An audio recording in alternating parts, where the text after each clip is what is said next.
Now, let us solve one problem from Dr. R.S. Agarwal book. In this problem, one number is given. It is divisible by 99. It is also given. You have to find out the value of P and Q. That is the question. What is 99? 99 is equal to 9 into 11. Already I taught you divisibility conditions in my previous class.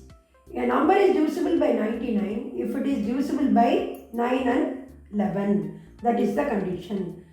Divisibility condition for 9 is sum of the digits should be divisible by 9. That is the condition. So I am adding all the digits. It should be the multiple of 9. See, after addition, I got 17 plus P plus Q. Definitely, multiple of 9 should be greater than this 17. So it should be 18 or 27. I am taking. So P plus Q is equal, first summation I am taking as 18. P plus Q is equal to 18 minus 17. I got the first equation as P plus Q is equal to 1. Next summation I am taking as 27. So P plus Q is equal to 10 I got. That is the second equation.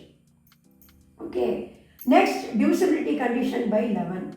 What you should do? You should find out the difference between the sum of the digits and odd places and the sum of the digits at even places.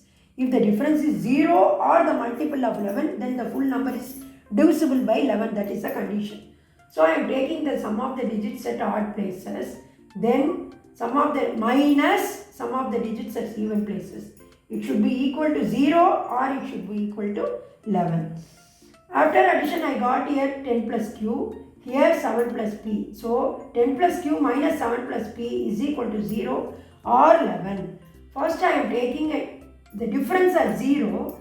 I got the equation as Q minus P is equal to minus 3. Next I am taking the difference as 11. I got the equation as Q minus P is equal to minus 8. That is the fourth equation. See, now in divisibility condition, first condition, I got two equations. No, with that two equations, I should solve these two equations. I should get the value of P and Q. First, I am taking the first equation. P plus Q is equal to 1. I am solving. If P plus Q is equal to 1, P should be 0, Q should be 1. Or P should be 1, Q should be 0. Am I right? If this condition satisfies, how Q minus P will be negative? So, in the second condition, we have Q minus P is equal to minus 3, Q minus P is equal to minus 8. So, it does not hold. If equation 1 holds, this third equation and fourth equation does not hold.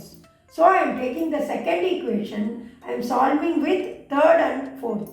First, I am taking the second equation and solving with third equation. If you solve by elimination method, I got P is equal to 6.5. That is not possible because this full number is the whole number. That is not the decimal number. Am I right?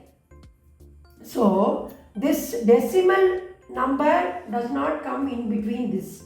So, P is equal to 6.5 is not correct, which is not possible. So, I am solving the second equation with fourth equation. I got P value as 1 and Q value as 9. That is the correct answer.